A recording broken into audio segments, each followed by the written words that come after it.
Is Susanna Berry from the Berry Bow Herb Farm. Welcome back to 8 West. Hello. You're always the lady that celebrates the seasons, which I love because every single season has its own fresh produce. It does, very much so. And I love to cook with the seasons and change things up, and it just makes it a lot easier. Okay, I love this because I always think of the fall season and all of those great veggies we can find as those comfort foods. Very much Especially as we turn chilly. Yes, especially as we turn chilly. Really warm, we can make them spicy, we can make them sweet, makes the kitchen smell wonderful. Yes, absolutely. And very healthy for us, too. Okay, so let's talk about that because we know that pumpkin tastes delicious. It's a really nice decoration, but there are a lot of health benefits when it comes to pumpkin as well. A lot of health benefits. So pumpkin is about 90% water. So that's why it's on the stringier side. A lot of vitamin A, a lot of phytonutrients, a lot of good stuff in there, fiber in particular too. That fills you up. Yeah, does it make it great for having soups and maybe stews, some of those heartier like chili that maybe a lot of us wouldn't think about putting pumpkin into our chili? That's right, and it just adds a wonderful texture. It thickens it up. It's vegetarian, of course, and it's just a delightful thing to cook with. Okay, so what are we looking at here on your table? So right here, I did a pumpkin and black bean chili. Ooh, look at that. This is all vegetarian. You could add ground sausage or ground turkey to this, but really, the way it is right now, it's just perfect. Yeah. Very hearty meal. I love to serve it in the cooked up pumpkin. It looks beautiful. And you garnish it even with some baked pumpkin seeds. Of course. So if we're going to open the pumpkin, we have to get to the seeds and roast those up too. Exactly. Okay, and so this one, we have avocado. Does that mean it's a little, maybe more of a Mexican twist? A little bit more of a Mexican twist, and it just adds a little bit more bulk to it also. Nice. Yeah. Okay, so let's talk about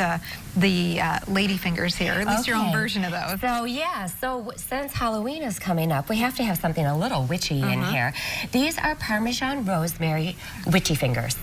So they're really delicious. They're more on the savory side, and so they go great with the chili. And then if you wanted to make them a little gory, you could put some strawberry jam on the tips, maybe, for the kids. So are these sweet or savory? These are more savory, but they would go well sweet, too. You can make them more on the sweet side. You could almost serve these alongside of one of these chilies or stews. Maybe dunked in, too, so it looked extra scary. Fantastic. All right, so the pumpkin seeds. Is there a trick for pumpkin seeds? Do you bake them low and slow? No, not particularly. You want to put them in at about 350, 375. Okay. A good seasoning, fairly on the dry side. Keep shaking your pan, and you just want to keep your eye on those, definitely, so they don't overcook.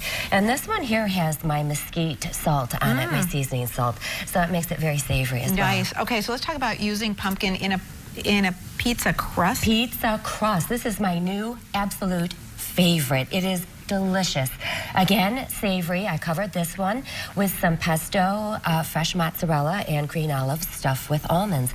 But the pizza crust turns out moist and delicious. Okay, so what do? Do you take and blend the pumpkin, or how do you get it into the consistency you would need to roll out for a pizza crust? So this one is wonderful because you can pop this right in your food processor, starting with flour, salt, you put in the pumpkin, a little bit of honey for sweetener. You have your yeast in there, so you have rise to it.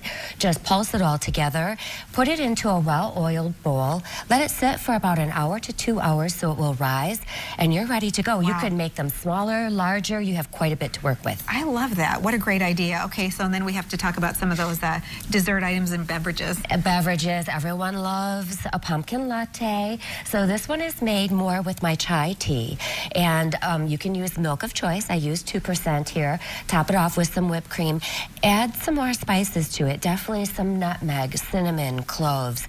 Really healthy, very light, and super tasty. Oh yeah, and it just really, that's the flavor of the season. It is that the flavor. We're in. Okay, so let's talk about how we can find these recipes, because I know we've really moved through them quickly, but these are delicious. By the way, I did take a little taste of the ladyfinger. It is absolutely delicious. It is delicious. It is addicting, very much so. Sure thing. So you offer these recipes out to people? I do. So I'm always out and about at the farmers markets. I always have my recipe sheets with me.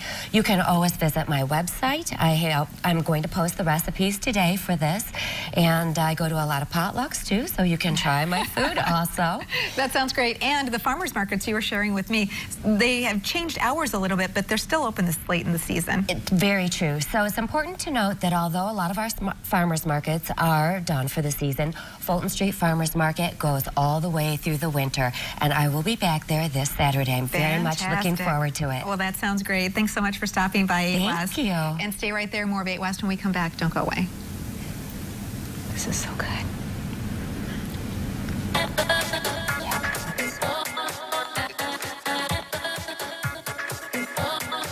Your All Access Pass to